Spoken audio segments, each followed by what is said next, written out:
photo, I very much feel like I'm talking to myself. So if I can see at least a few of your faces, I do greatly appreciate it.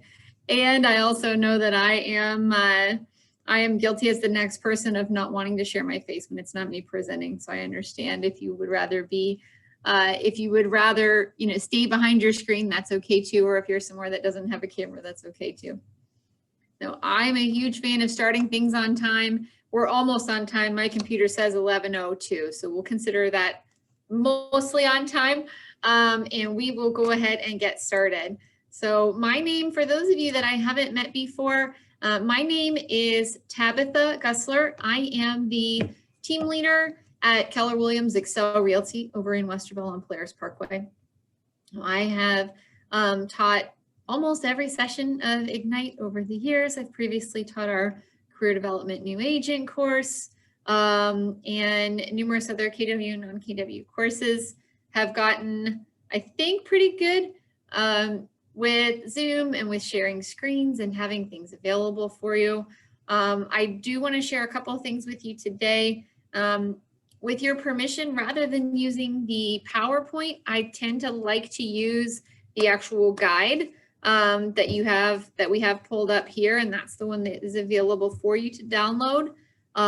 Or before we finish up, if there's things that I show you along the way that you like, including I do have a couple of just real basic tools that I've developed that I'll share with you.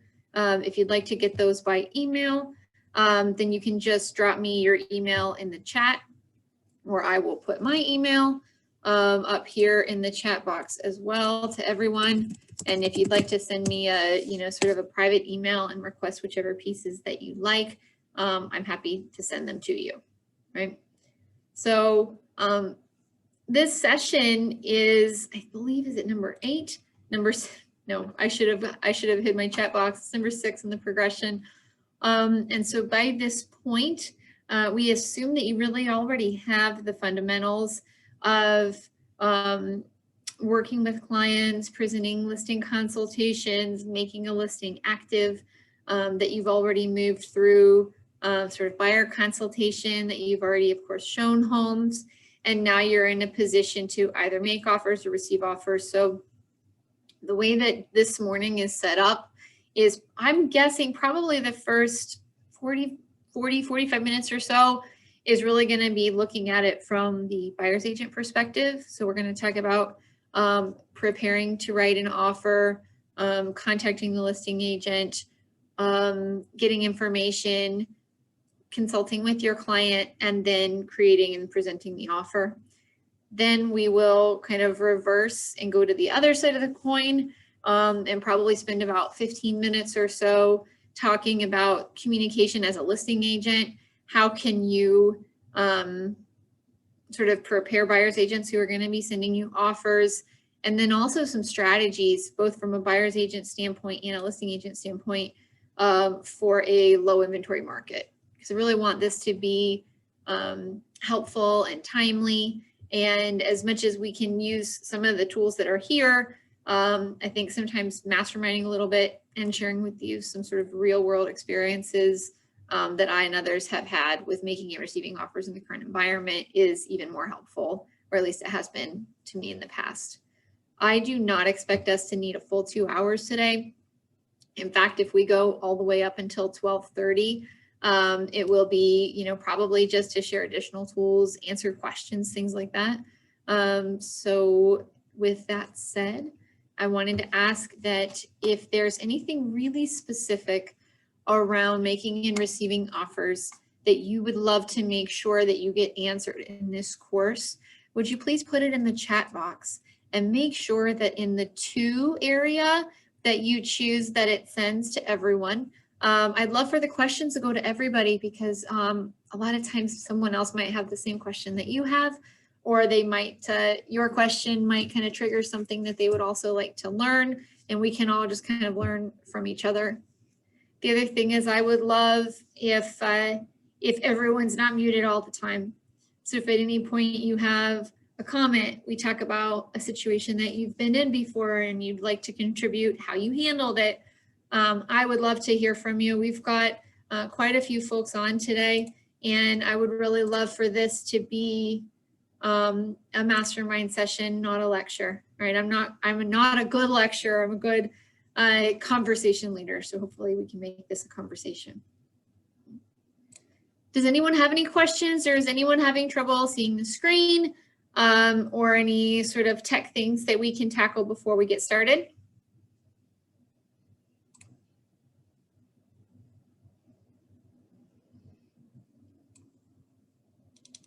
Okay, well then let's just roll right along. We'll skip all of the notices and all that good stuff. And so here's really the outline that we're going to follow for today. We're going to get ready to write the offer, of course. We're going to write the offer. And I will kind of walk you briefly through the new updated 2020 residential purchase contract through Columbus Realtors that we use. Because we have agents from multiple KW offices, we're not going to go through the accompanying documents that you should have with an offer, but you should be working with those either through your team leader, through your broker, through your productivity coach to make sure that you are also creating all of the additional documents that you need to be compliance approved at the time of the offer. And mostly what we're going to focus on today are the tools and the conversations that you can use to prepare your clients for the current market environment and to put them in the best possible position to have their offer received while still making sure that they understand the risk associated with the type of offer that they make. Right? So I love this, and this has been in previous Ignites, but this one is built out to a little bit more detail than we've seen before. This checklist to prepare an offer. And really, I'll share with you the time to have these conversations and to have a checklist like this to prepare an offer is not when it's time to write the offer, right? The time to be aware of this and maybe even to have a lot of these conversations with your buyers is pretty early on. I'd say not before you start showing homes, but once you feel like your buyer is serious, right? You've got a pre-approval in hand. Of course, you've got your consumer guide already signed and you're starting to have a conversation about making offers. That's a time when I would share something like this and then the additional tool that I'll show you here in just a minute with your folks. From a personal best practices standpoint, what I have always done is gone ahead and created the contact in command, created the opportunity, and then loaded into the opportunity the consumer guide and at least one version of the pre-approval letter for the client before we ever make any offers. I also do like to have a conversation with them and with their approval, have a conversation with their lender contact on their pre-approval, because I like to know from their lender sort of what are your hours and what is your response time if we need a new pre-approval letter, we need a new dollar amount with it, or I do really like to present offers with address-specific pre-approval letters. That's not possible from every lender, but it would be good to know up front if that's an option for you, for your clients. Right?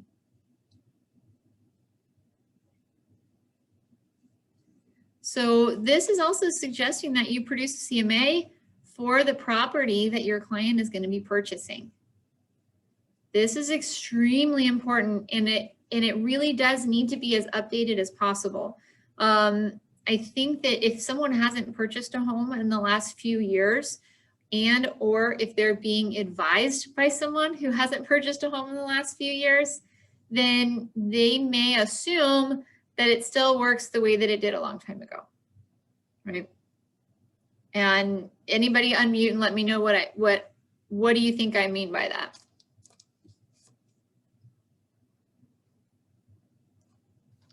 Well, one thing would be they would get approved after they've made the offer, not prior to. Yeah, it might mean they can get a pre-approval later. And our contract even is still set up for that, right? Does anyone else have had a client a few years ago that bought a home, or have a current client whose parents are advising them on things like will never offer more than 95% of the asking price. You guys ever heard that? Right? Some yes, some no. I had a client whose parents made sure that we included a carpet allowance. Okay. Was their offer accepted? No, it wasn't. Hey, I had a feeling, but I didn't want to assume. No. Right. And so that's, because the current environment and the inventory shortage that we're in is so unique to right now. I feel like that's why you need to do a CMA. Doing a CMA, if you have clients who need some additional education, or we've all, if you've worked with enough buyers, you've had one that thought they could lowball everything, and they knew they weren't going to get it, but they had you writing offers for it anyway, right? Or folks who, I've had folks that have been absolutely in love with something, but there was some sticking point for them on not feeling comfortable offering full price, right? For whatever reason. And then obviously they didn't get the home and they were upset. So doing a CMA is going to show them a few things. Number one, it's going to show them what other things are selling for, of course. But what you really want to look for there is, what are the average days on market for that area? And are there homes that are closing at over asking price? It's not going to be the case in every area for every listing, but it is far more common today than it was even 12 months ago. Right? So if you don't know how to do a CMA, or you have mistakenly in the past only used that for a listing presentation, absolutely important to do right now. And when working with buyers in an area where you know that you're in a multiple offer situation, the conversation with the client is really, hey guys, sort of, we know what it's worth on paper. And now the conversation is, what is it worth to you? Right? So we know what it's worth on paper, and what is it worth to you? Because that's the number where things are really selling. And I'll talk with you about some additional contingencies or language that you can include if their what's it worth to you number is higher than the what's it worth on paper number. Right? You should review tax records and information about pricing history. That is somewhat helpful. Today, it will be more helpful when we're in more of a buyer's market, because you'll want to just make sure that everything is up to date. They're not upside down, anything like that. It is good to know that and make sure that they're up to date on taxes and things like that. I also like to review tax records, because that's how I fill in my offer with seller information. Right? As a listing agent, I love me some complete offers that have everything I could possibly need already popped in there, and it could be very easy. If my client's willing to accept terms, I can just throw down a signature. Right? Here's a funny one. Has anybody ever gotten bitten by this one? Ensure the property is still available.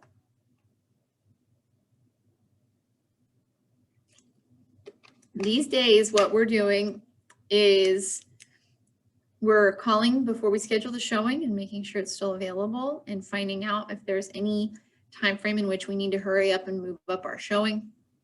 I tend to pull up the status the day of the showing, make sure it still shows active, and call again or text again and say, hey, have you received any offers? We're very interested based on the photos, and we're heading out there today. Is there a time by which I need to send you an offer, right? And making sure that I'm empowering my clients with that information before we even go, right? There have been times where if we were really interested in a property, that we have pre-written an offer and had it all ready to go, then we go and show the property, so that if they love it, all we have to do is sign and send, right? When speaking to the listing agent, build rapport and gather as much information about the seller and the property as you can. And this is where I say, hey, listen, they might not answer, but that doesn't mean you can't ask the questions, right? Can you share with me, why are your sellers moving, right? Is there anything in the home that they prefer to leave behind, right? What is their ideal closing date? What is their ideal possession, right? Is earnest money or the timing of earnest money something that's really important to you or to them, right? Asking a lot of questions. Is there already a warranty in place? Right? As many questions as you can, because as beneficial as you can make your offer to the seller while still being in the best interest of your buyer, we definitely want to do that. Right, and I skipped to the next one, ask questions about what's important. Inquire about activity on the property, such as the number of showings. They may or may not tell you the number of showings, but typically they will tell you whether or not they have received an offer and what the time frame or requirement is for when they need to receive any additional offers. Any comments on that?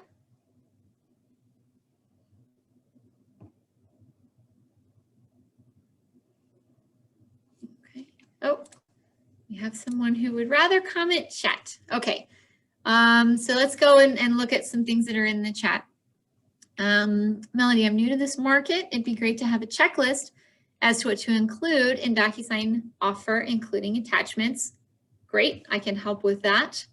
And then from 2, with COVID and houses going as quick as they are, how have showings changed? Okay, so let's start, Melody, with your question. So in terms of what needs to go with your offer, right? The only items that I would typically send to the listing agent with the offer is I'm going to go ahead and send the pre-approval letter, the residential purchase contract, and then if I'm really thorough, I'm also going to include the agency disclosure and the residential property disclosure signed by my client.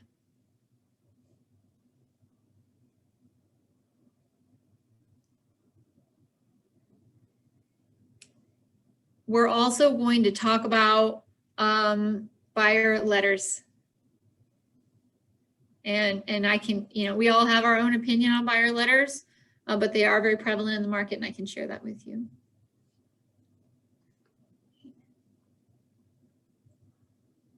And 2, maybe if you feel comfortable unmuting, tell me a little bit about your question with regards to showings. What do you mean?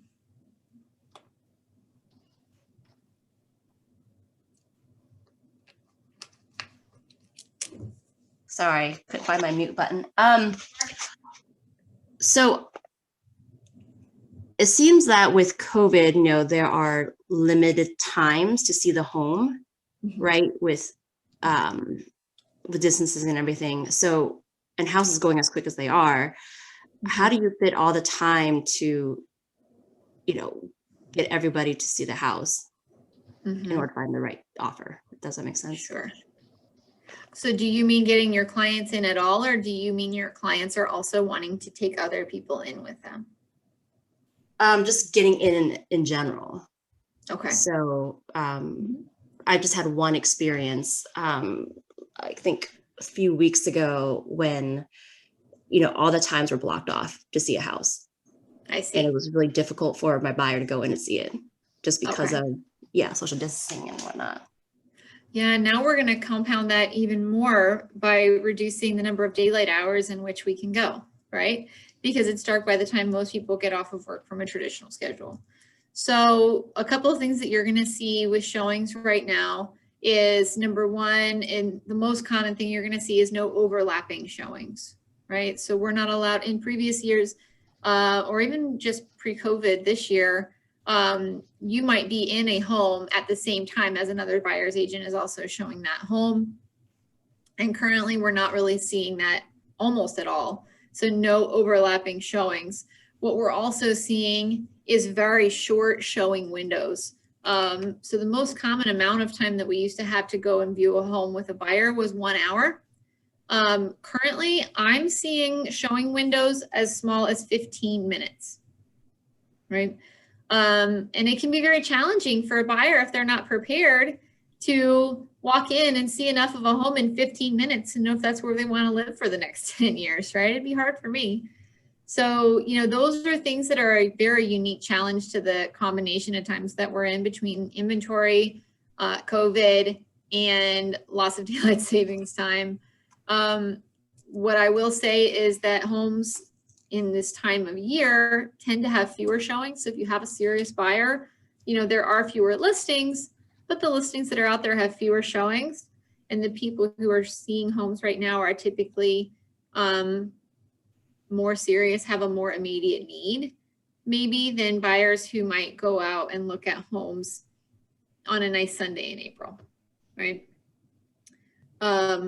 It's very, this is where buyer education is extremely important to say, you know, based on, and if you guys don't know how to pull these reports, talk to your team leader, talk to your productivity coach, or you can reach out to me to look at the area where your buyer is interested and get a feel for days on market and get a feel for whether or not things are closing above asking price, and prepare them accordingly and let them know, hey guys, here's the thing. The days of us being able to go through a list of properties sometime between Tuesday and Thursday for you to prepare and go see 4 or 5 homes on Saturday, we're just not able to do it that way right now. So do you have flexibility to where if something comes on the market today, that we could go see it before 6 p.m., for example? And if they say no, okay, that's no problem. I understand that you need to move at your own pace, and it's my responsibility to let you know that if the exact perfect home that you are looking for comes on the market on a weekday at 3 o'clock, you know, that we should be prepared to go see it as quickly as possible. And we should be probably concerned, you know, considerate of the fact that we may have to go see it after dark. And then, you know, hopefully do a follow-up if our offer is accepted, and make sure that we do the inspection during the day. It's just a really funky time right now. Does that answer your question?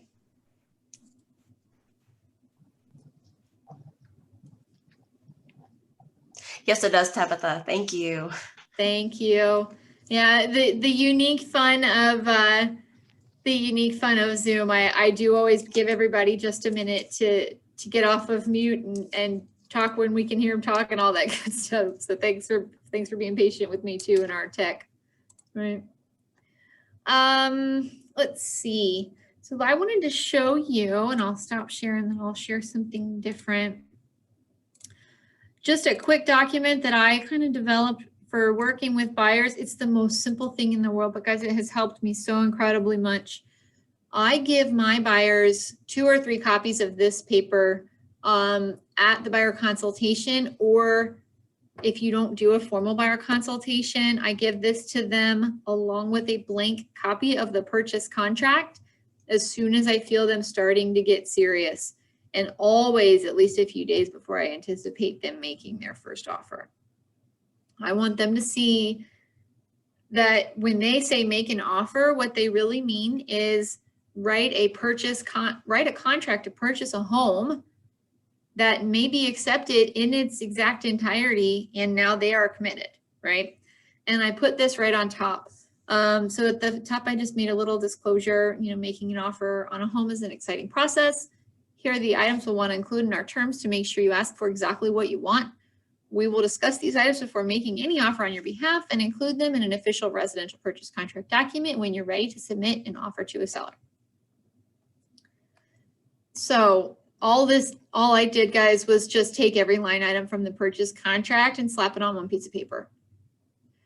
The reason I do this is because I think that when you find your exact perfect home, and this is the same script I use with my buyer, guys, when you find your exact perfect home, you're really only going to be focused on 2 things. You're going to be focused on what do I have to pay to get it, and when can we close?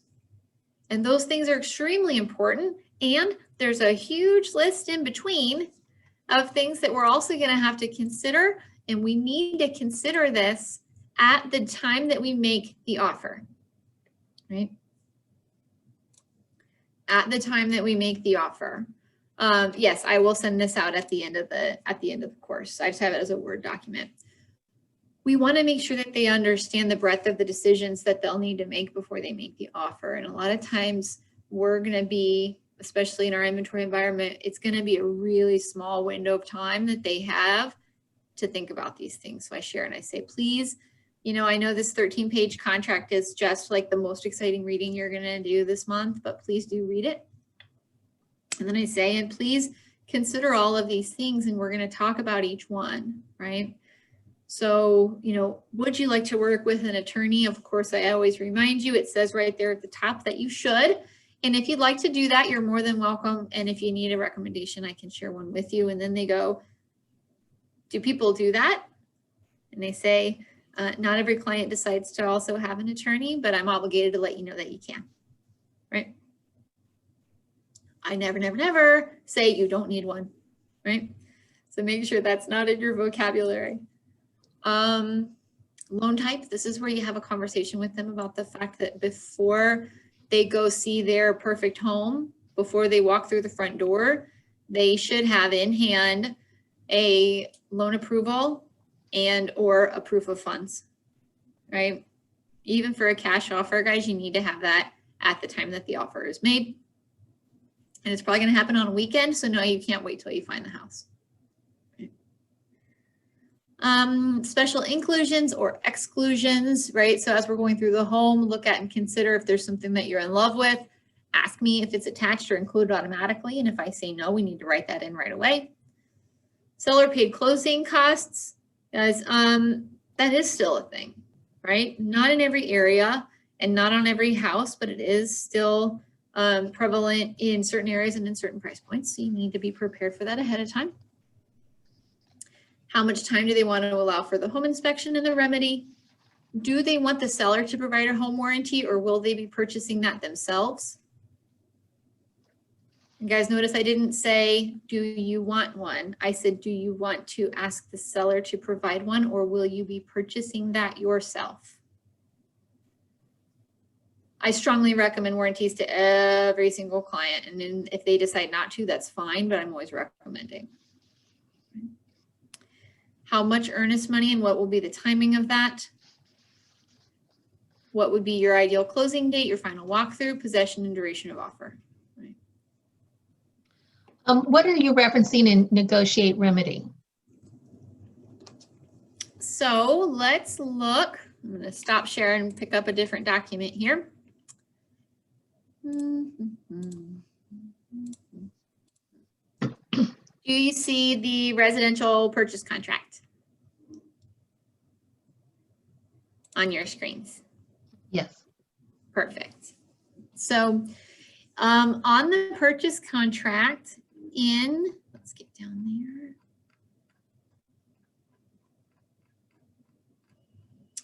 In section 6, inspections and tests, right? What we're going to do is we're going to identify two very specific periods of time. We're going to identify the first period of time, which is here in 6.3, specified inspection period. Number of days that we have to conduct as many inspections and tests as our buyers care to do, right?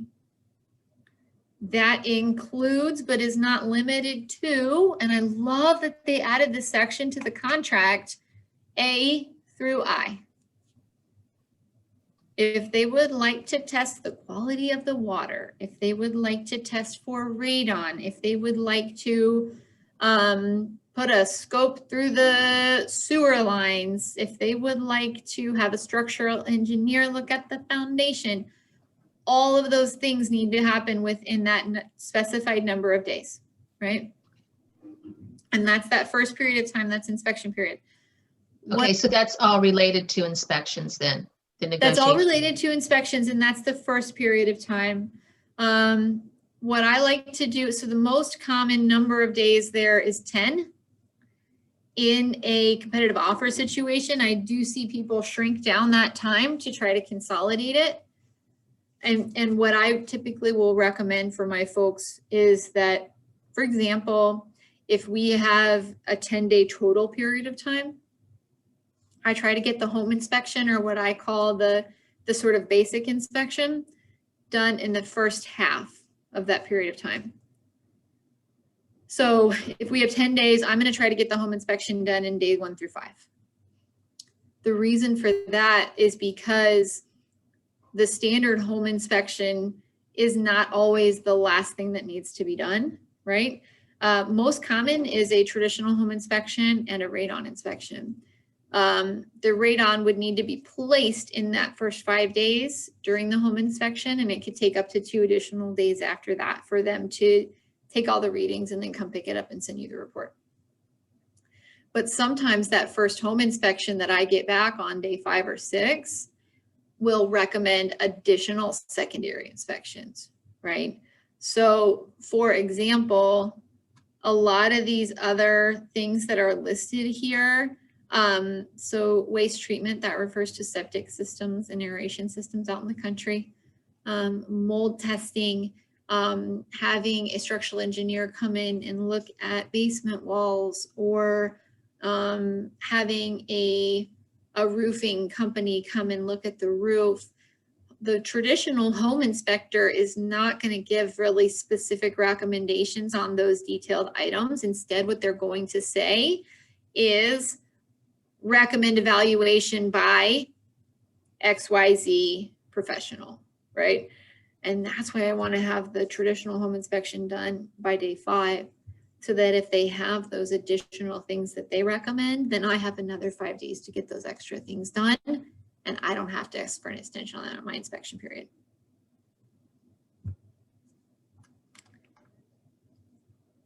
Any questions on that? Right. And then Melody, to answer your question, then we're going to go down to 6.4 of the contract. And that says if the buyer is not in good faith satisfied, right, then they're going to ask for remedies and repairs. And this is a second period of time that follows after the inspection period. Because there's been I've had some back and forth with people who said, like, well, what if I send my inspection early? Does that trigger the 5 days? No, it doesn't. It just gives them more time to do the remedy. Does that make sense? So it's 10 plus 5 for a total of 15. They need to do every single test they want, and they need to make their whole list of unsatisfactory conditions by the end of day 10 or whatever you put in 6 point, I don't have all the numbers memorized, 6.3. And then you have whatever number of days here to come to an agreement. So when you send the buyer's request to remedy, that has to happen by day 10.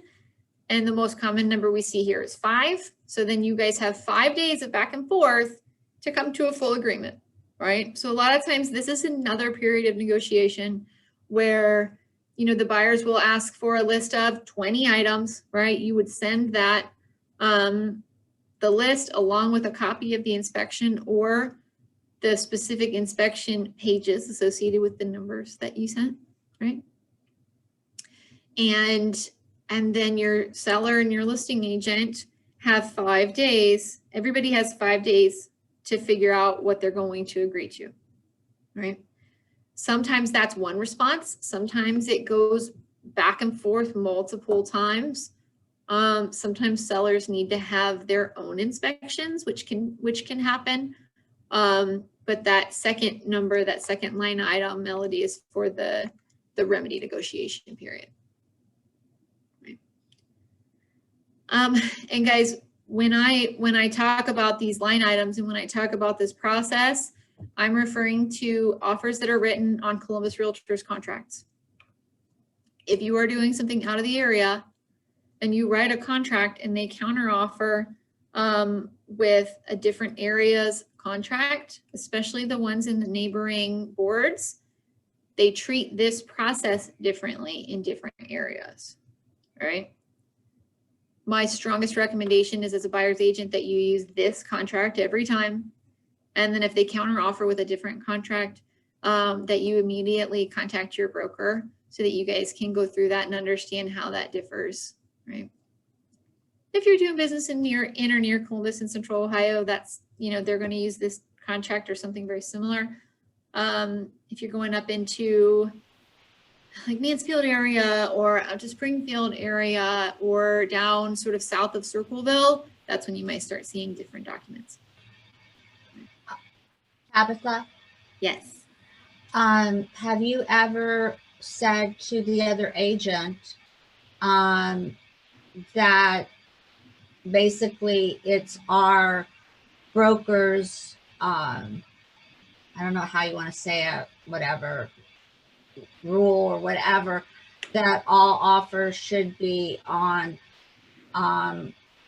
the contract that we use, that we could send them that contract for their review. Absolutely. And so, on the one hand, you have a duty to your buyer to represent them in the way that gets them their end goal, right? Which is to get them the house. And if the listing agent says, I want all offers on this paper, then you need to figure that out. And I think that the majority of our audience here is from either Keller Williams Excel or Keller Williams Capital Partners. Both of the brokers at both of those locations have said very clearly, we teach, we understand the 2020 Columbus Realtors residential purchase contract with receipt. And that's the one that we want you to use. So from an instructor standpoint, what I'll say is you should be writing all your offers on this. If you get an offer on your listing that's on different paper, or if they counter you that's on different paper, that you immediately contact your broker to work closely with them to make sure that you and your clients understand exactly how to interpret that contract in a way that you can still get your client the house. That's the only thing I want to be careful of is that, and I'm sure that both Joanne and Lori would agree, that we would never want that to be a reason your client didn't get the house, right? So if the other agent's adamant, then just work with them to make sure that everybody understands. Okay, thank you. This one for sure.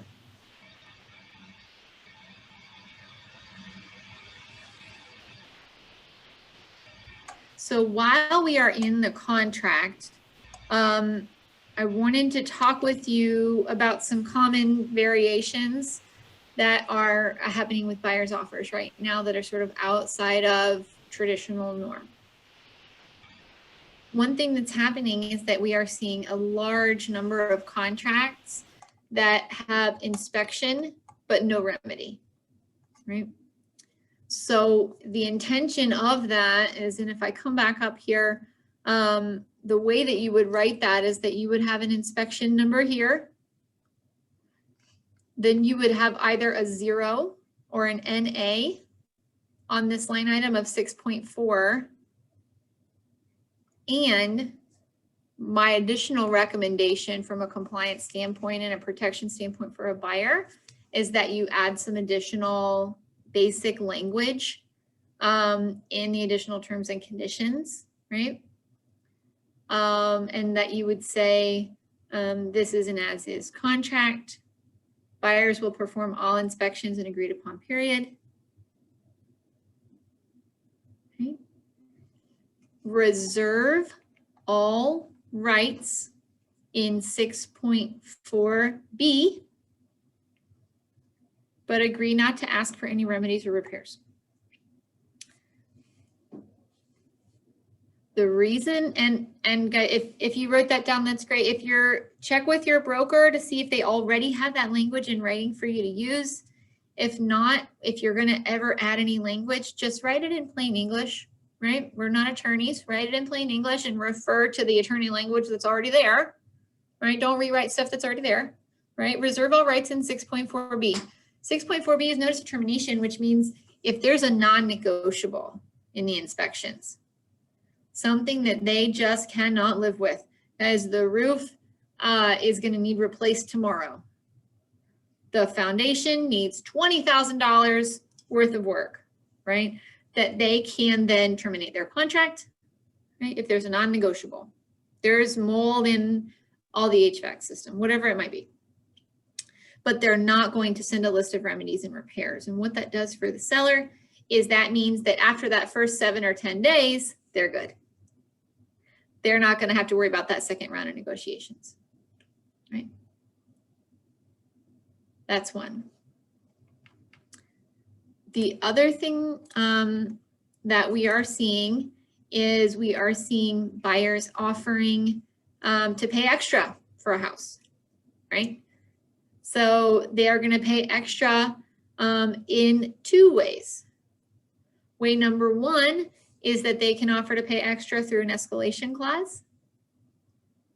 And rather than writing your own escalation clause, you should use the Columbus Realtors Escalation Addendum document that's provided to you, that's already in your templates, whether that's .loop or DocuSign, that's already available to you. Use that one. Don't write your own.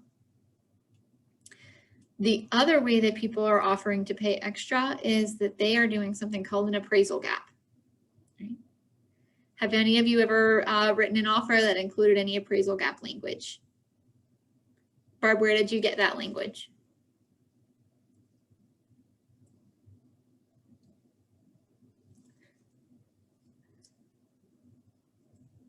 She's working on unmute. There she is. There she is. Sorry, I probably got it through either the forms or information from one of my classes. I would not have winged it. Got it. Got it. Okay. You know, appraisal gap language is very straightforward. Check to see if your broker already has one written for you. It just says, you know, in the event that the property appraises for less than the agreed upon price, buyer will pay X amount more than the appraised value, not to exceed the contract price. Right? So let's say you're going to pay it, the house is listed for 190. You end up in contract for 200 and it appraises for 195. Right? What that means is that depending on what your appraisal gap is, you'd have to pay that much more than 195, right? But not more than 200. Does that make sense?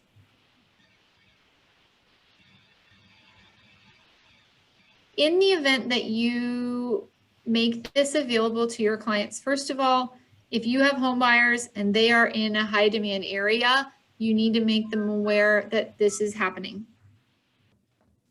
It is absolutely not your responsibility to advise them to do it. It is not your responsibility to tell your clients to do anything.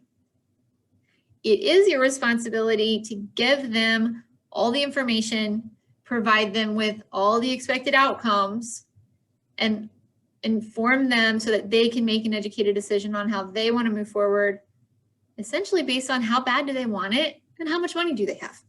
Right? That's the world that home buyers are kind of living in today, guys. How bad do they want it and how much money do they have? If they have any questions about what that means for their loan, if they have any questions about what that means about their cash position, I a lot of times will direct them back to their lender or their banker who has that information about them. I tend to try not to give any financial advice because I'm not the lender, I'm not the banker.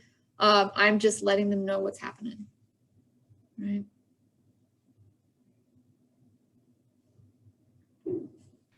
Tabitha, Mhm. do you this one deal that I just closed? I had the seller and we got the offer, and I talked to the agent about, I wasn't sure because they offered us more than what we asked for.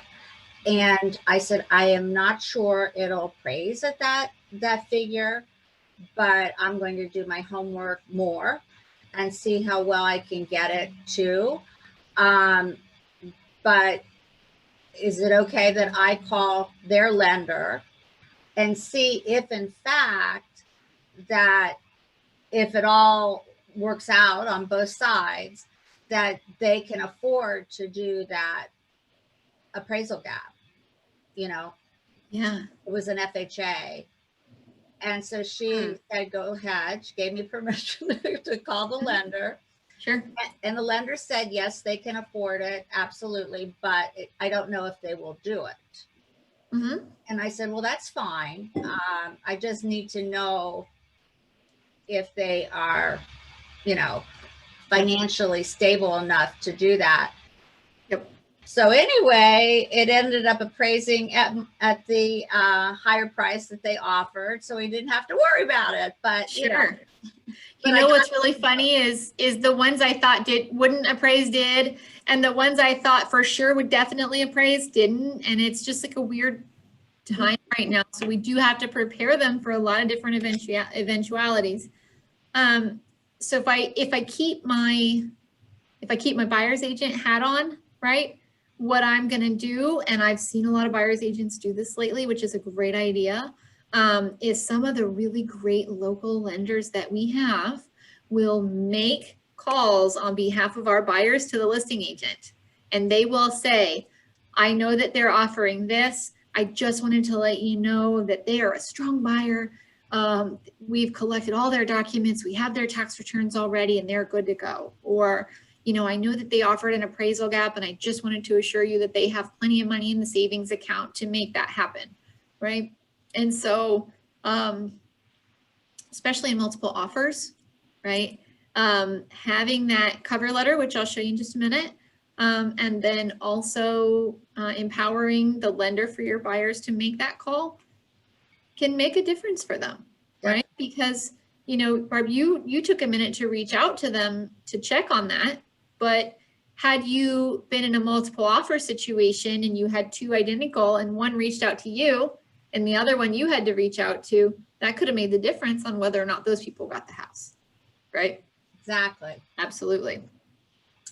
So then, you know, now I take my buyer's agent hat off and I put my listing agent hat on. And that's the fun of this session is we kind of go back and forth, right? As a listing agent, if I don't get that call or if I have a concern, you know, absolutely you can make that call. The lender may or may not answer you. The lender may or may not have that information or have been authorized to give you that information.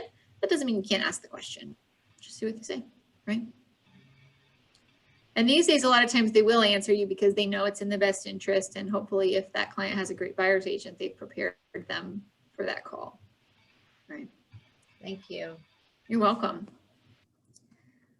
So that's the other thing that agents are doing right now in order to really kind of strengthen their clients' offers is that they are doing letters. Let me get to that. So in the material that you have for the class, it states that it makes it seem like it's really like, I don't know, just sort of methodical what to put on a cover letter. It says that you should put the description of the details, like bullet point what the terms are. I'm going to disagree with that. And what we're seeing in the current marketplace is I do like to let the contract and the offer speak for itself. So I think I'm already sending the details of the terms by sending the contract. So I don't need to then also summarize those terms on a cover letter when it's right there on the next page, right? Does that make sense?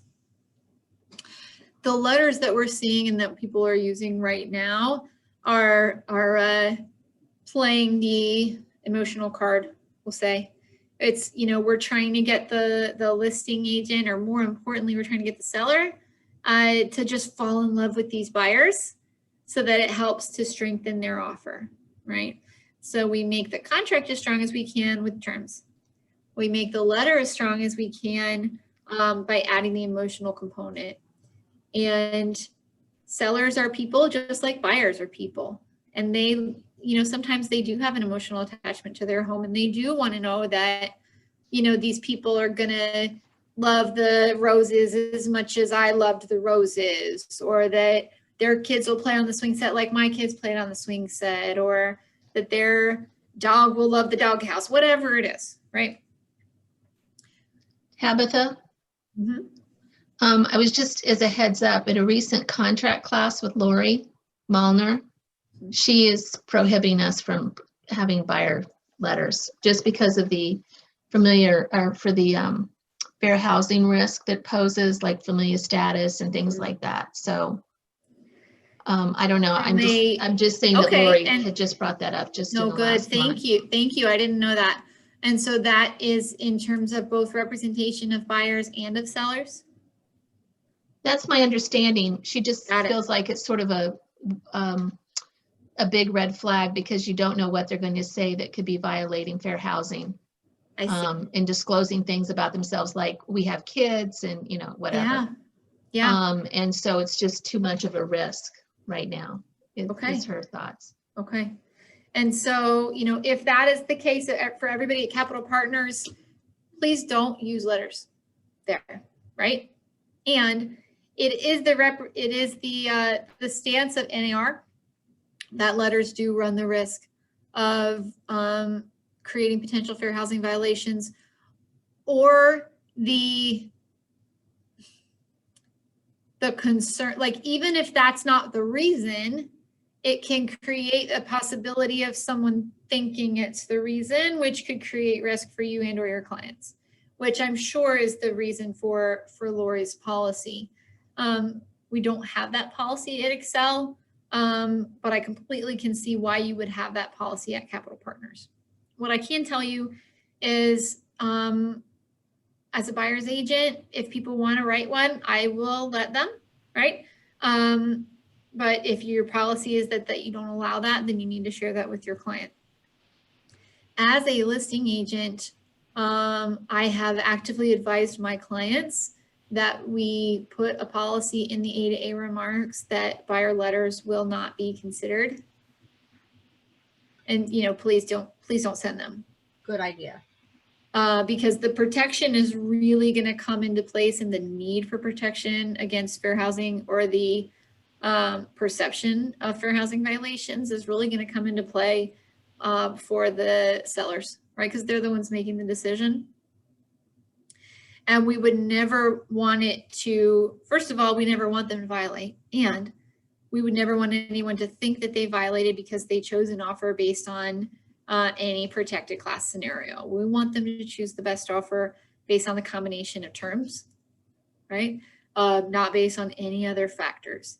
And so when I'm the listing agent, I do put a note in A to A remarks, because I don't want people to put a lot of time into something that we're not going to use anyway.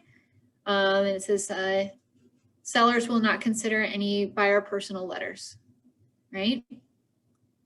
Please strengthen your offer with terms, right? And so I can completely understand and agree with that.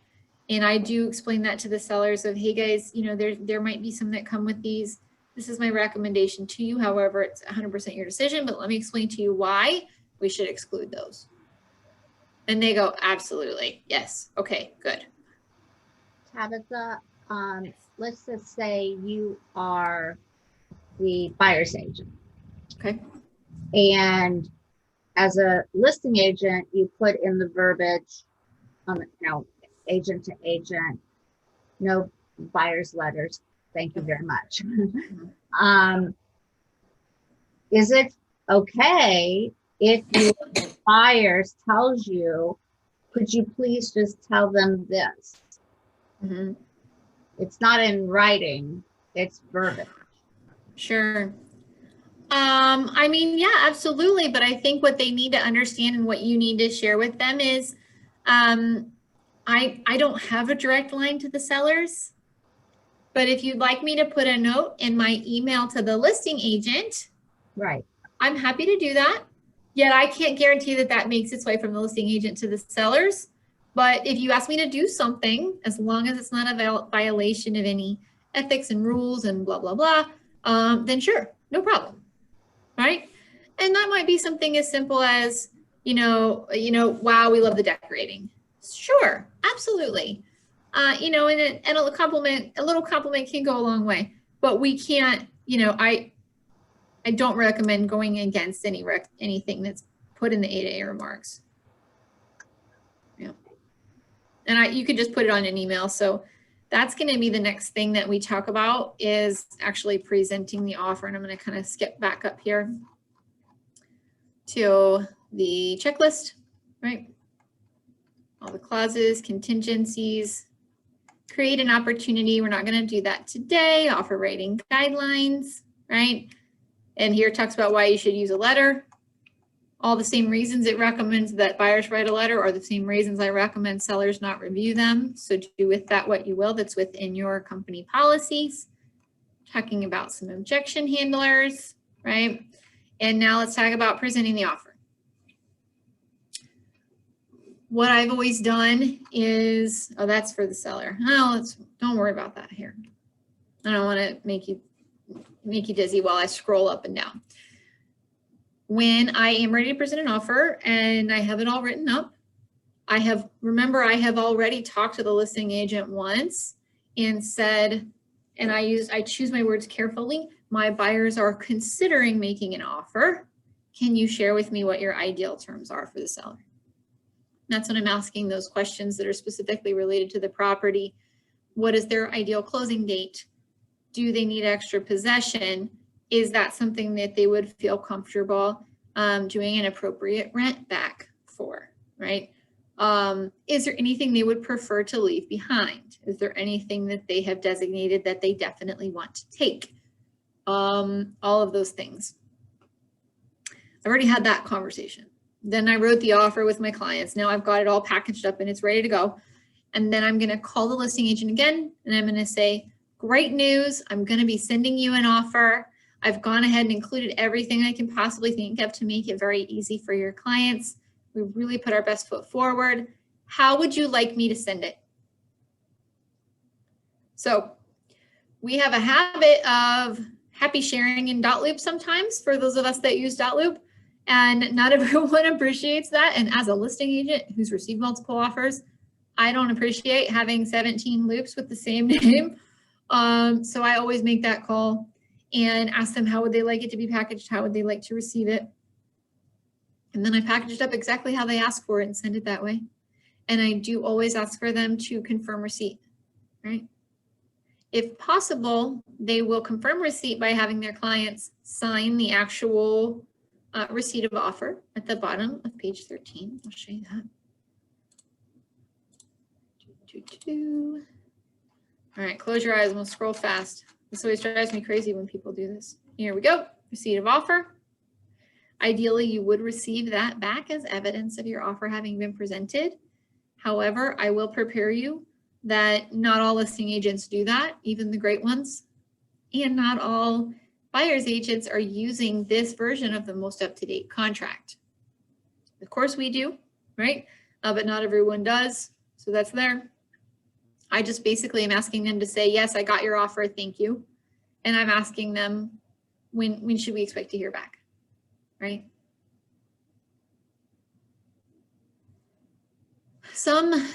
Notice all along this, I haven't talked at all about texting people for terms. If the listing agent asks, or sort of you call them and they respond with the text, and then you call them and they respond with the text, that's fine. But those are just conversations. So never, ever, ever assume that that is any type of thing that you can communicate back to your client. Does that make sense? Right? No negotiating by text. No, if he says like, I got it, right? Listing agent says, got your offer. Okay, that's fine. But, hey, will you be sending receipts? Right? You can just ask that, right? Then we wait, right? You might get a counter offer. You might have your offer accepted. You might not get anything back, right? In which case, at least hopefully you get an email or a text message saying thank you, but we've gone with another offer. Or you could get a counter offer to go into backup position, right? Any of those, right? As a listing agent, when I get offers, I always will call obviously the winning offer first, then we'll package up any others and offer backup position, or I'll just call them and say, hey, would your people like to be in backup? If they say yes, then I write it up, right? And then I call everybody else, or if there's a ton of them, I might email or text through showing time and let them know that we've accepted another offer and we wish them the best of luck and hope to work with them in the future. Right.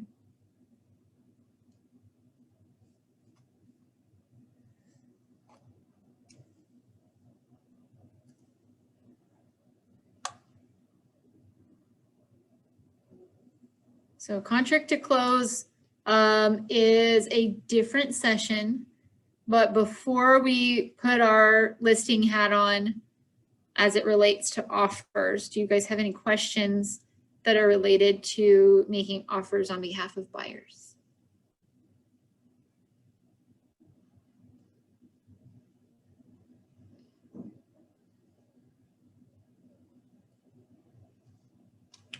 If you yourself have not yet read and understand the contract and or have gone to at least, I'm going to say 2 contract classes or CEs or meet the brokers or things like that, that really go through this document in depth.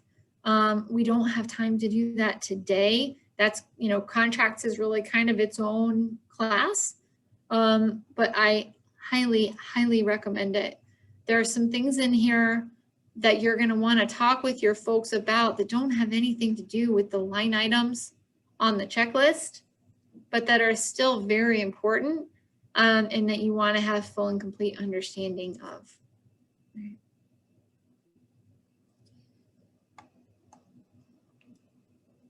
Right. Going once, going twice on buyers writing offers. No question is too detailed.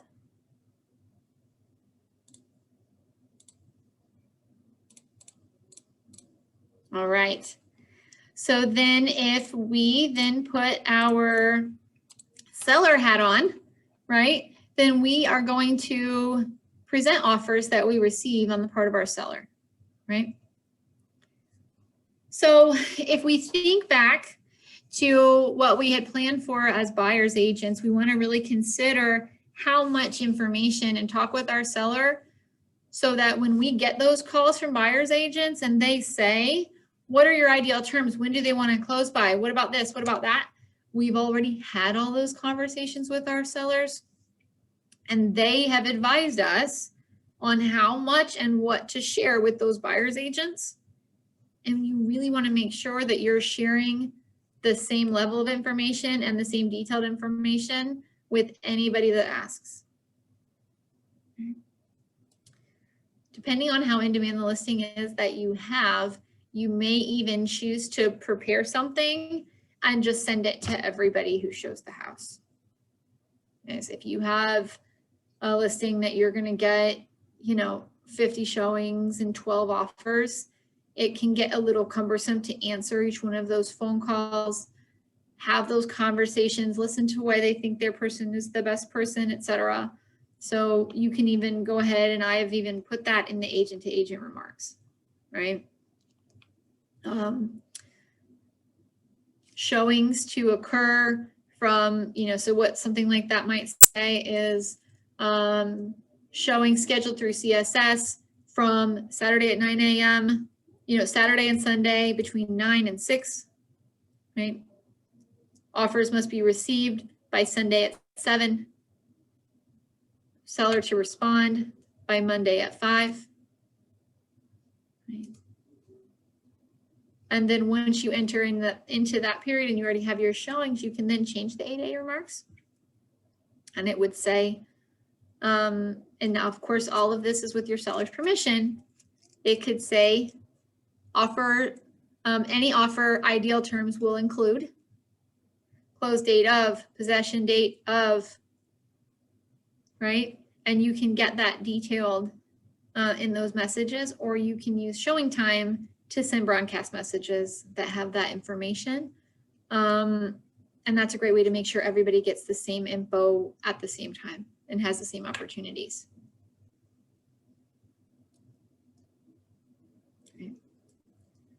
So if you get questions from buyer's agents that are outside of the information that your seller has empowered you to share, then it's a really easy answer.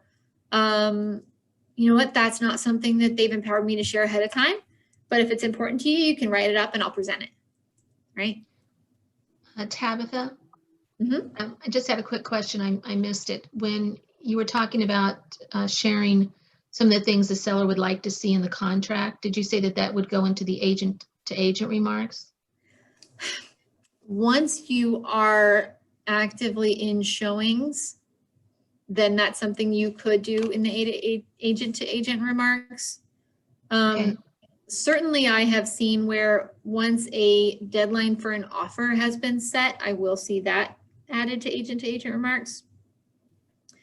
If you wanted to have those things prepared ahead of time, but you need, agent to agent remarks is a pretty small field. There's not a lot of room to put a lot of stuff in there. Right. And you don't want it to get cut off. So if Okay. you need that space for other things, then you can do a showing time broadcast. Okay, great. Thank you. You're welcome.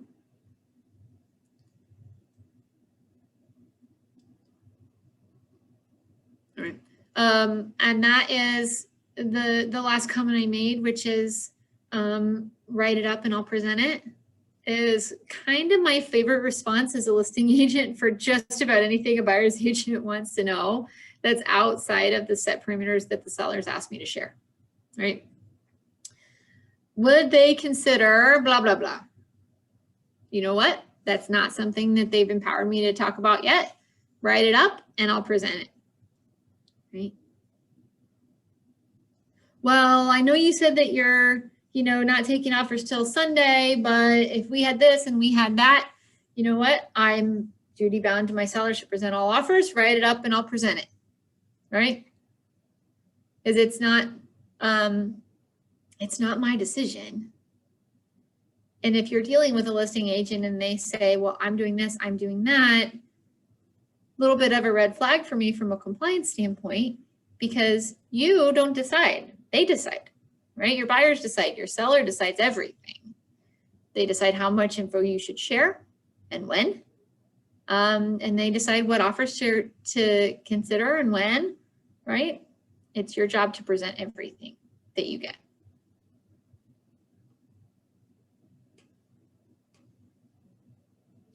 Tabitha? Yes. What I did on one of my listings this year is you leave a certain amount of time for them to bring in their offers, a due date time. And but my seller says, well, what if we get a fabulous offer quickly? Mm-hmm. Do we have to wait until that due date time? And so I put in the verbiage of agent to agent that my seller reserves the right to, let's just say, choose a particular offer at any time during that period. Mm-hmm. Bottom line is, get your offer in sooner than later. Don't wait, right? Absolutely. And that's a very good idea. And Barb, that does happen. So, what we've seen is that you do want to be a little careful with the A to A language. That's not contractual language. But bottom line is, whether your seller asks you for permission to do that or not, they are well within their rights to accept any offer at any time. They can take their house off the market if they want to. They can sell it to their grandma if they want to, right? They have to honor their contracts. And the listing agreement is not a contract. And A to A remarks certainly are not a contract. So that's a very good point, is to say, offers will be, expect to be accepted as late as. However, seller reserves the right to accept any offer at any time. That is the case anyway, but you having said that is really just kind of saving you the headache of, as a listing agent, of getting some really upset buyer's agent calls. Because I think there is a misconception, I'm glad that you brought that up. There's a misconception on behalf of buyer's agents that if it says, showings Saturday and Sunday 9 to 6, all offers must be in by Sunday at 6 and left open till Monday at 5, that they think they can take until Sunday at 5:45. And that's not necessarily the case, right? So make sure that your clients know that, make sure that your seller knows that. And it's a little bit of the Wild Wild West right now. You might go see it on Saturday morning, make an offer Saturday morning that's only good till 5 p.m. Right? And obviously we can't talk about every scenario here, but this is one that can and actually does happen. Buyer is really excited about it. I've done this. Go to see the house on Saturday at 9 a.m. We know this is going to be our house. So we actually wrote the offer last night. We just haven't signed it yet, right? We're going in. We're the first ones in on Saturday at 9 a.m. We submit our offer at 9:45 and it expires at 4. But we made it amazing, right? So now that seller and that listing agent are going to work together and they're going to decide, great, would we like to go ahead and accept that offer? And if so, we absolutely can. Or do we want to kind of hold tight to our time frame? The seller's risk to holding tight to their time frame is that that buyer might disappear, right? And maybe that was the best offer they were going to get. And that's still their choice how they want it. Right. So as a buyer's agent, I could try that. And then if they won't answer it by then, I can just amend my offer and submit another one that gives them the time that they need. Or I can go take my folks to look at something else. Yeah, that's the risk. Yep. Mm-hmm. And Not to let's get be honest, greedy. like sellers are pretty smart these days, and so are listing agents. They know that if you love it until 4 o'clock on Saturday, you're still gonna love it on Sunday. And you'll probably rewrite and give them the time they want, and you may get the house and you may not.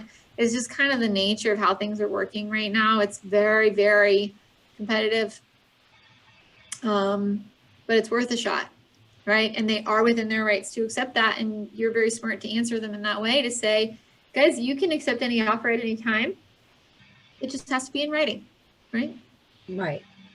And ideally it would be on the Columbus contract, but in writing is in writing. And that's another thing, guys, and this is why, Barb, I hesitated to have you respond to somebody and say our broker requires that we accept offers only on this document. You are duty bound as a listing agent to present all offers. And an offer is a combination of terms and conditions in writing. You could receive a combination of terms and conditions in writing on a napkin in crayon handed to you at a bar. You need to present that to your seller, right? Now, that doesn't happen very often. I'm just letting you know. But you could get an offer on a different board's document. I've gotten that. You could get an offer that's handwritten and hard to read and frustrating. You need to present that. But you can always do like a clarifying addendum, or you could rewrite the contract and get them to sign it, and you can figure it out later. Sounds good. Mm-hmm. So, I do have, and I saw that somebody asked for it earlier, and I'll share both of these with you guys. It's almost the exact same document as the buyer offer checklist. This one just has a little bit different language at the top. It's called a purchase offer summary. It says, congratulations, you've received an offer for the purchase of your home. Below is a summary of the details. Please be sure to review the purchase contract in full. This document is simply to streamline the document and provide you with all details in a single page. This is not a contract. I put this as a cover page on top of an offer before I have the conversation with my sellers. What this allows me to do is a couple things. It allows me to better understand the offer very holistically, right? It makes sure for me that I didn't miss anything, because when we look at the contract as a blank, or when we look at the contract like in Dotloop, the fields that get filled in are like highlighted, and they're like, they really stand out. But some of the offers that you'll receive don't look like that. Depending on the format that they are written in, they might just look like a paragraph and you could miss something, right? So this is making sure that I don't miss anything. And I do this for each offer. If I had, let's say, more than 3 offers, I might choose to put this into a spreadsheet, into a side-by-side spreadsheet format. But if I have 3 or fewer, then I like this because I can see everything and it's very clear. There's a couple of things that are very obviously missing from this because I don't want to draw my seller's attention to it, right? So there's no picture of the buyers. There's no fancy emotional letter. I don't even have the buyer's name on this, right?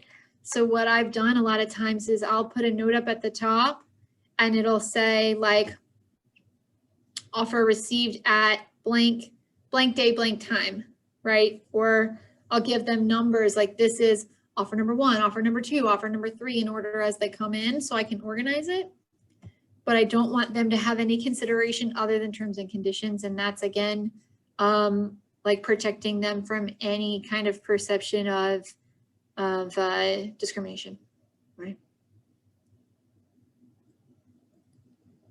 So this allows them to kind of see everything all at once. And then if there's a financial consideration, what I may even do, or if they're a seller who likes lots and lots of information, is I may actually go ahead and do a variation of a seller net proceeds sheet for each offer, so that they can really understand. Because once you start getting, well, this one has a warranty, but this one has a higher price, but this one has a remedy and this one doesn't, and it gets very confusing. And sometimes that can kind of bring some extra things to light and help them understand better the net result of what they're looking at.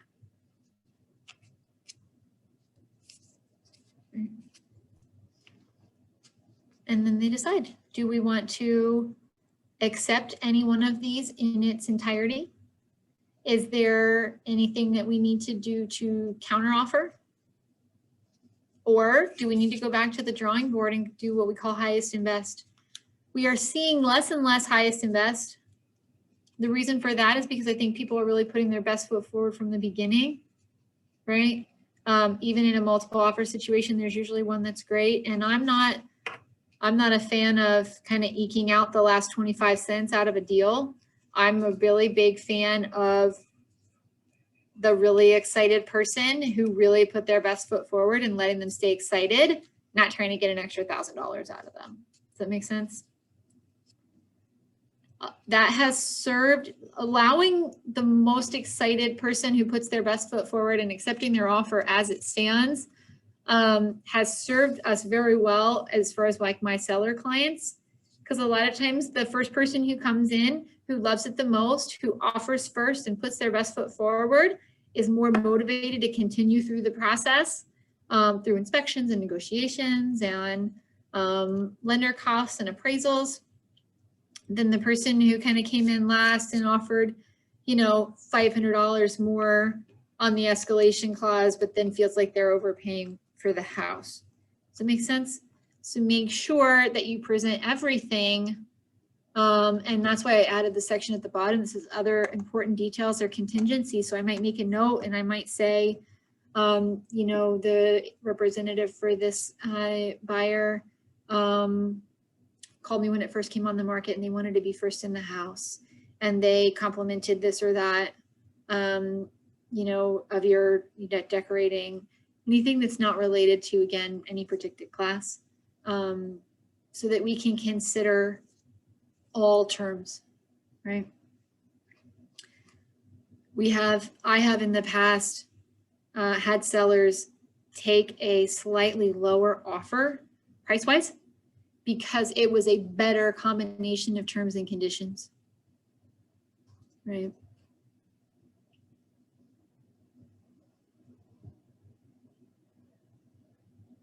So make sure they're considering everything and make sure that you get their buy-in as a seller on every single line item.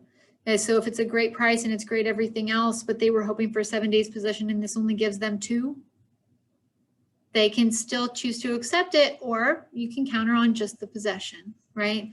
But make sure they know that, guys, once we accept this, we accept all pieces and parts of it.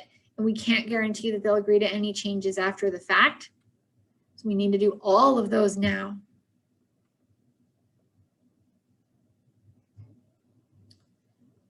What, what questions do you have as it relates to presenting offers to a seller?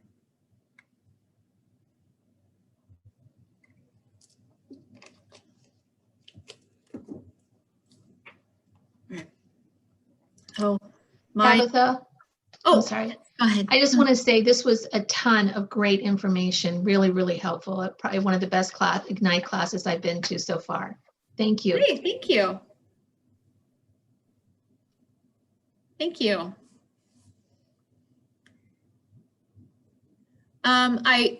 I know that it was a lot of me talking, so I don't like not having a lot of this stuff in writing for you, but I definitely am happy to share the document. Misty Deb is the best. Thank you, Misty. I'll be happy to share the documents if you'd like those. Make sure that you put your email in the chat, and I'll scroll up and I'll snag all those emails out of there, and just put everybody on an email with those extra docs that I have. And they're just super simple. They're Word documents, guys. It's just the line items and then a line. But if it's helpful, I'm happy to share. I think, you know, sort of if I can get on my soapbox for a second, I think as agents, and I get calls about this all the time where people go, well, we got an offer on this, or we got this offer, or we're making this offer, like, what should I do?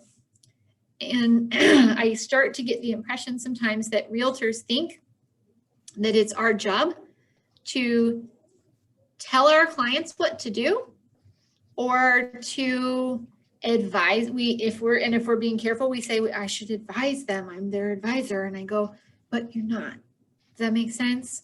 You are a consultant. You should inform them.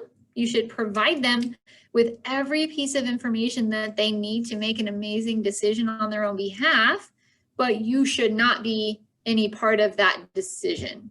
Does that make sense? Right?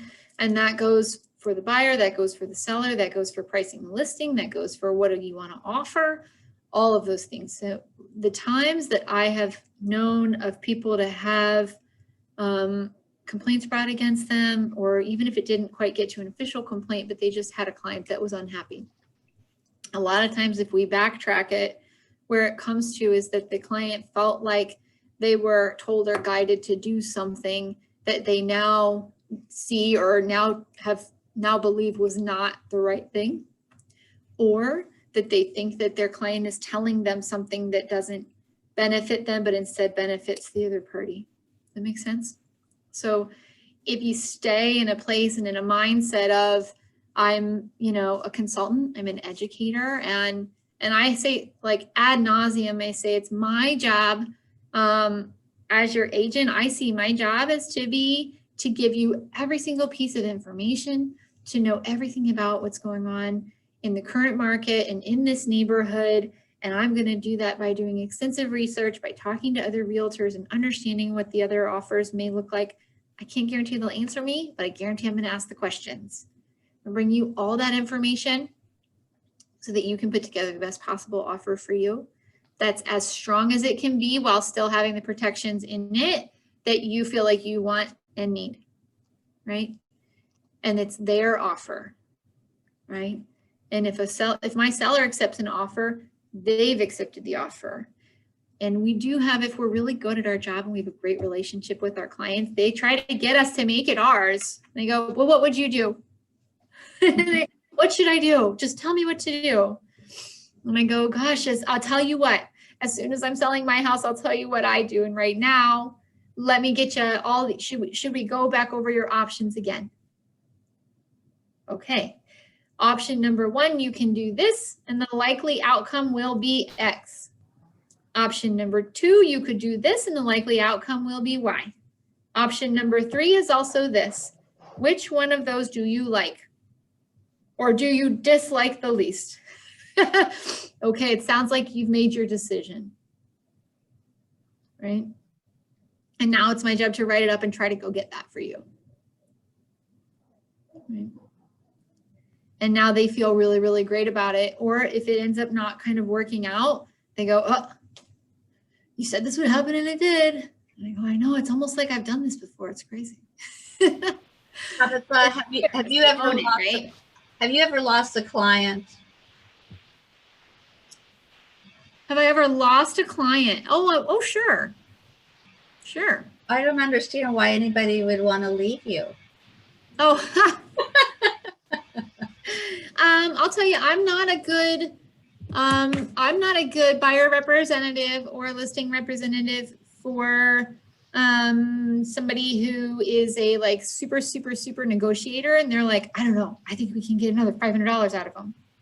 And I'm like, I don't know, maybe you can, but gosh, they really sure do love it right now. And I don't know that it's gonna appraise, right? So I am kind of a little bit of I do play the middle just a little bit. And I'm not a good fit sometimes for investors because of that, right? But that's okay. There's 8,000 realtors and, millions of people that own and rent homes. And so there's somebody for everybody. Thank God. You're so nice though. I love talking to you guys. You're so complimentary. Yeah, I just, it's hard because they want you to tell them what to do.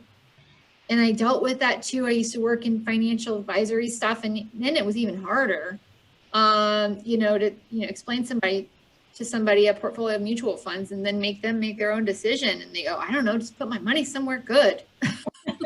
No, that's not how it works. So it keeps me out of trouble. I'll tell you that. Right. What else? What other questions do you guys have about making offers or receiving offers, or kind of what's going on out in the market right now? Right. Last thing I'll tell you, which is just kind of a little hint about what's going on, and I've heard of this in multiple arenas, and I think you alluded to it, Barb, actually, is when you represent a seller, is getting offers with like crazy high prices with appraisal gaps, right? I think that you really need to explain to your sellers what those offers are actually, what those offers could actually end up meaning. And making sure that they don't get married to that like super high number. So, you might have a listing that's, to go back to my example, it's listed for 189. And you do the CMA and you go, you know what, like the appraised value is probably going to be in that neighborhood of that like 189, maybe as high as 195. And you get an offer for $225,000 and an appraisal gap of $5,000. And your seller goes, woohoo, $225,000. You go, hold on. I need to inform you that it's very unlikely that we're going to actually close for $225,000. Now, stranger things have happened, and that's best case scenario. But I'd like to share with you a more likely scenario. Make sure you're still happy with that. Our CMA still tells us the same thing that it did when we listed, which is that 190 is an appropriate price. So a likely appraisal amount will be somewhere between 185 and 225. And we'll get 5,000 more than that. To me, that's a win. Is that a win to you? Okay, so let's just remember that, and we're just going to kind of hang tight and see how the appraisal comes out. Right. Appraisal gaps are very common, and those are the thing that I think is winning a lot of people houses.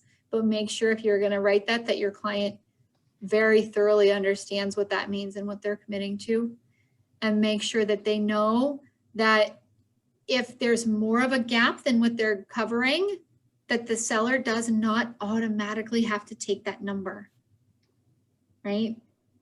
They have to agree, okay? What else? A lot of people are waiving remedy period. Some are also waiving inspection.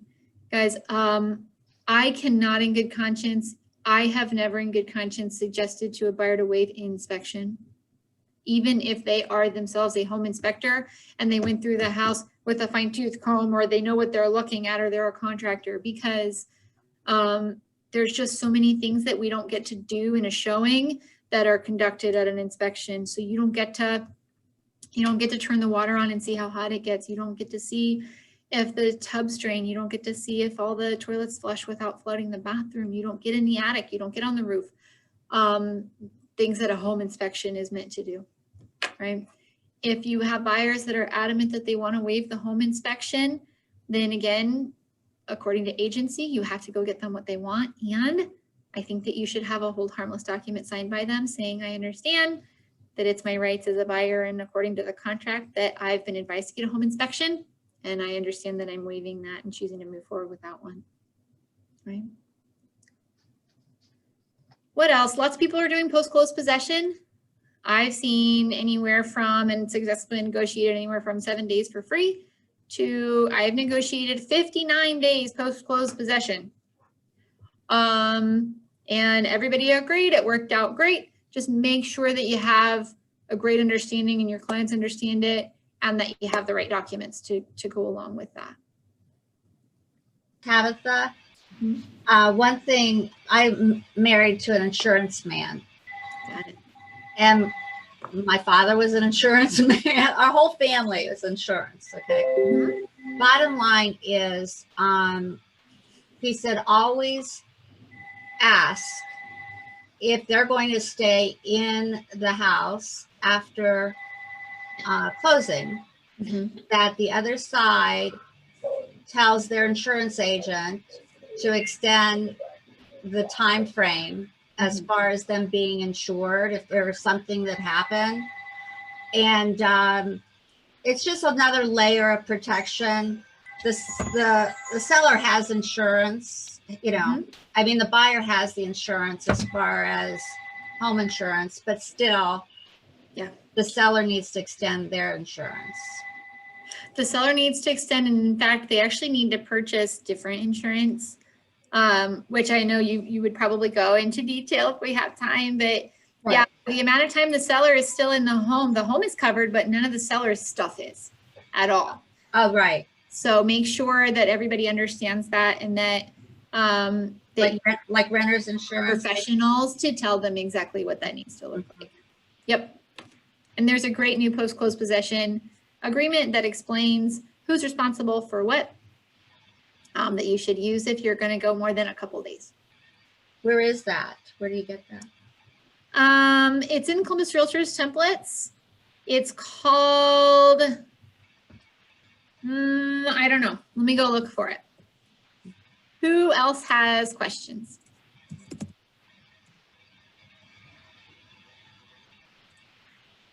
No, you're supposed to help me buy some time while I find the document. Okay, there. Seller occupancy after closing addendum is what it's called. Let me see, I can share that with you. Did I find it? Nope. It looks like this. Seller occupancy after closing.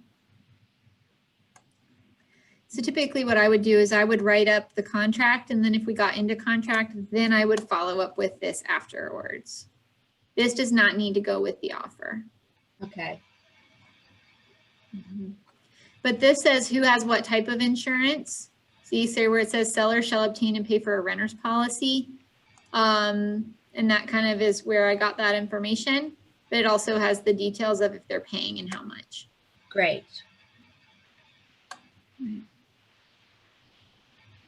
Perfect. Let me just make sure there's no questions in the chat. Told you we'd go to 12:30, but you guys had great questions and commentary, so we're 12:35. I got lots of emails. I will get all of you guys these documents. I'll go ahead and I'll throw this this occupancy after closing doc on there too. Let's see.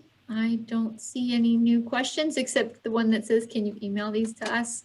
So is there anything else that I can share with you today? You're great. Ah, thanks. Go Tabitha. Heather, I see you. I know that you're here. I even saw you pop on screen for a second. I want to ask you a very special question. How many times did you see that I said, does that make sense? Did I say it a lot? She might be on the phone. So Heather helped me with my presentation skills when I was teaching career development at Capital Partners like years back.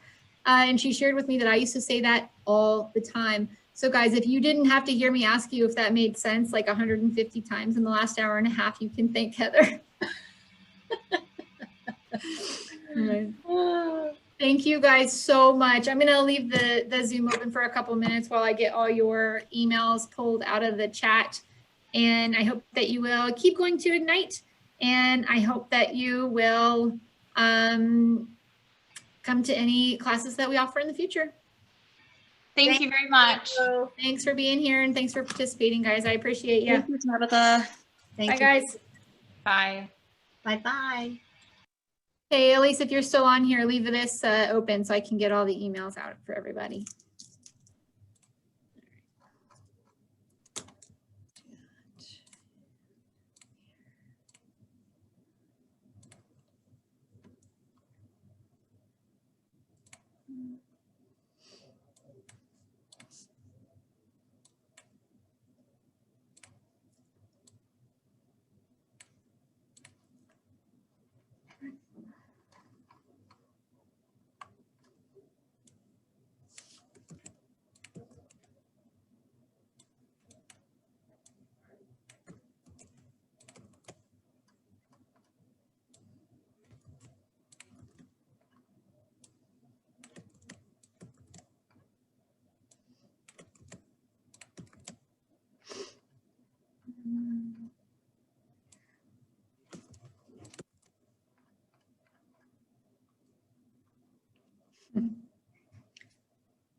Oh.